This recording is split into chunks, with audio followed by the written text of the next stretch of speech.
Bien, bonjour à toutes et à tous. Nous allons reprendre les morceaux choisis du livre de Xavier Fontanet, ancien président directeur général d'Essilor, et ceci est la dernière vidéo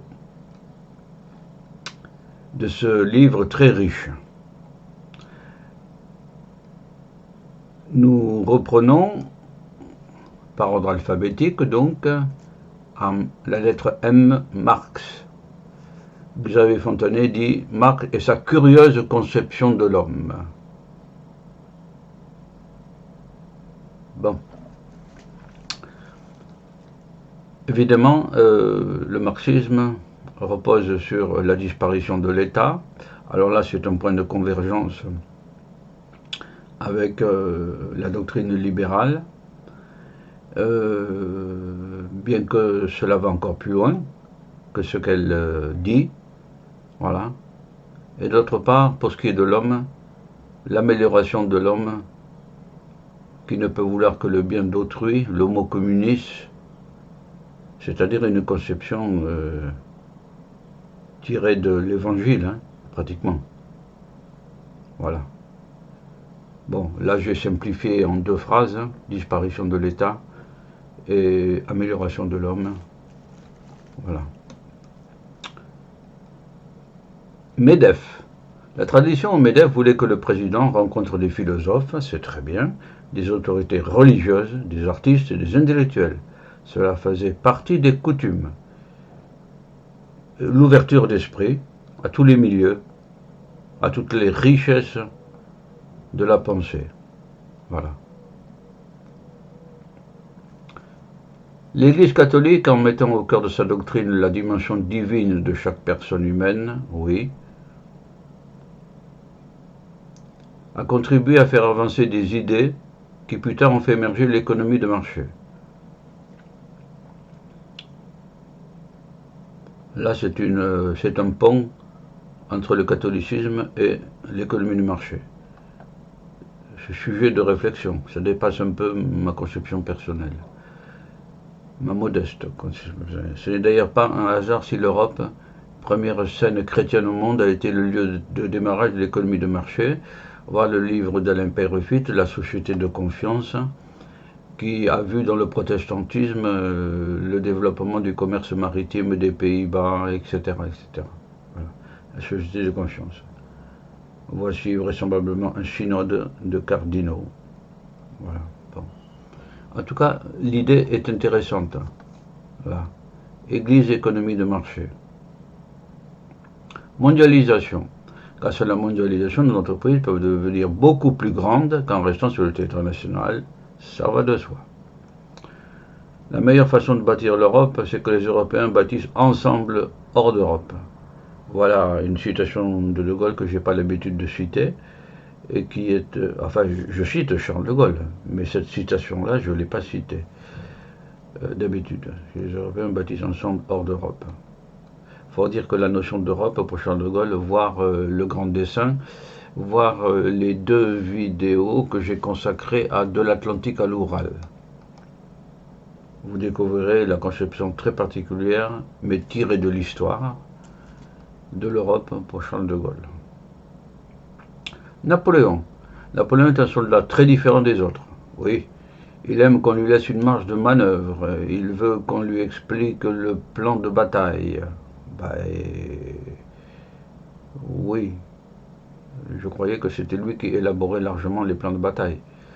Quand il a compris, il peut être le meilleur soldat du monde. Si pas quand on le traite mal, alors ça ne va plus du tout. Je ne sais pas dans quelle mesure cette affirmation est exacte à 100%.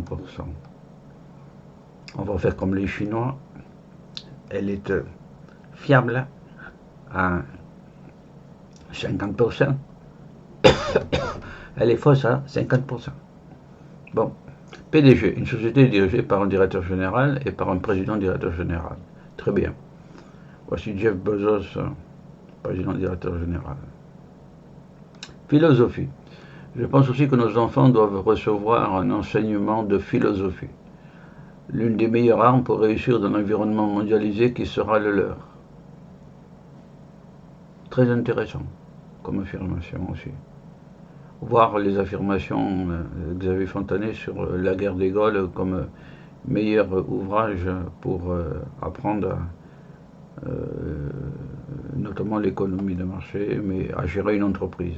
Voilà. Presse. Lorsque le chef d'entreprise est sollicité par un grand hebdomadaire pour faire un papier sur sa société, il se demande pourquoi prendre le risque d'un mauvais article. Eh oui, évidemment. Dans le cas de Xavier Fontanet, Essilor avait proposé aux journalistes de visiter les usines à l'étranger, États-Unis, Japon notamment. La réponse de celui-ci avait étonné Fontanet.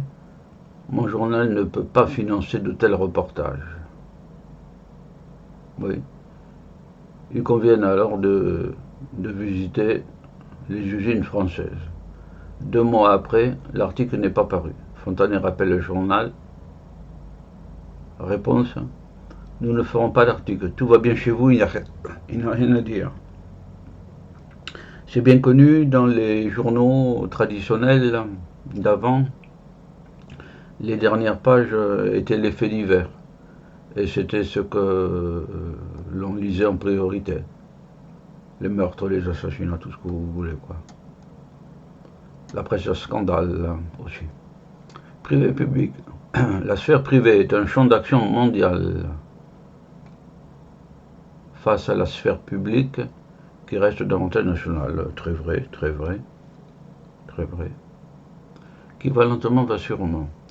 Dans les affaires, la vitesse d'exécution est primordiale. Oui, bon. Essilor est un marathonien bien plus qu'un sprinter. Donc, hâtez-vous lentement, hein, festine lente, disaient les latins.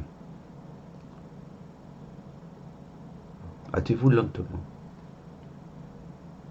Richesse. Dans la culture française, il y a aussi l'hostilité et la jalousie à l'égard des riches. Le grand public se méfie des entrepreneurs. Ils pensent qu'ils sont des riches sans cœur, qui fomentent des complots. Voilà une idée presque classique.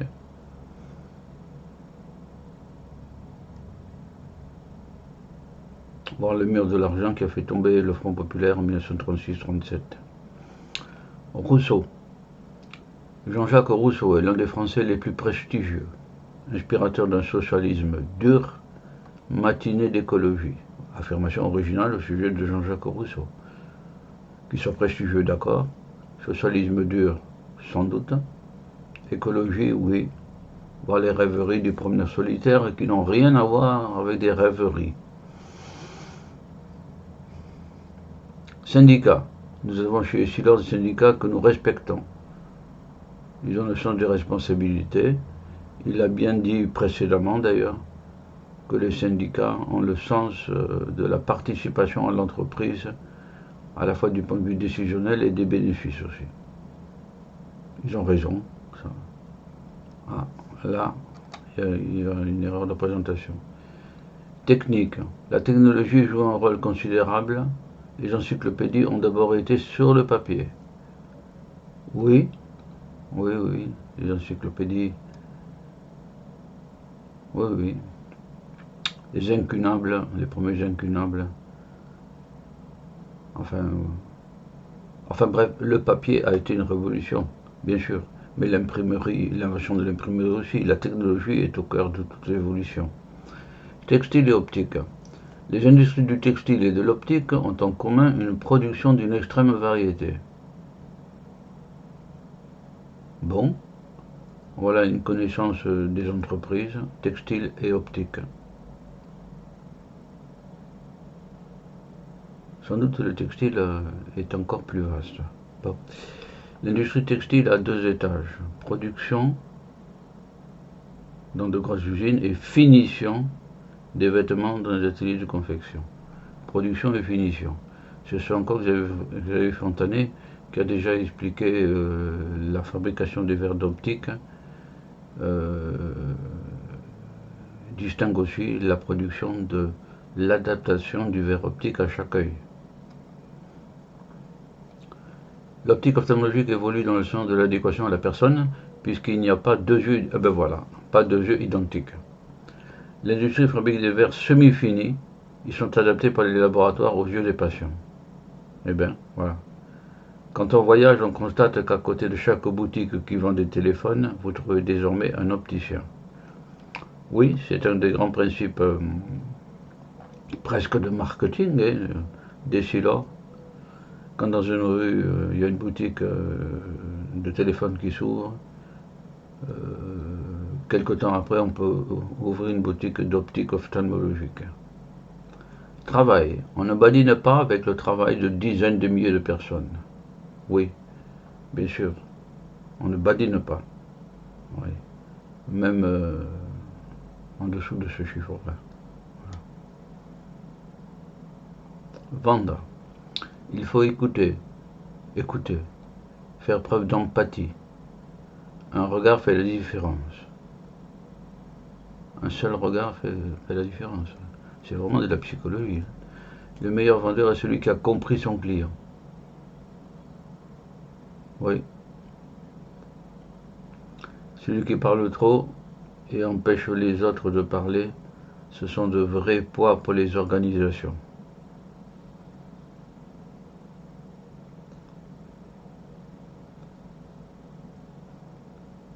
Oui. Oui, il a déjà exprimé cette idée plus haut. Les bavards. Personnellement, je les supporte de moins en moins, oui. Ah oui, oui, c'est vrai que j'ai extrait certains morceaux choisis qui me sont apparus de qualité supérieure à tout le restant, qui est déjà de grande qualité, au tout début du livre. J'ai cette méthode de synthèse. Priver l'homme du marché, c'est le freiner dans son développement personnel. Ça mériterait aussi d'être encadré. Vendre n'est pas facile et vendre rentablement est tout un art. Sans aucun doute. Des mystères pour ceux qui n'ont pas pratiqué la vente. La vente s'inscrit dans la durée. La fidélisation est le défi majeur. Oui, oui. Les clients fidèles permettent la croissance. Oui, bien sûr. La continuité. La vente est une joie intense. Elle est parmi mes meilleurs souvenirs de ma vie de travail.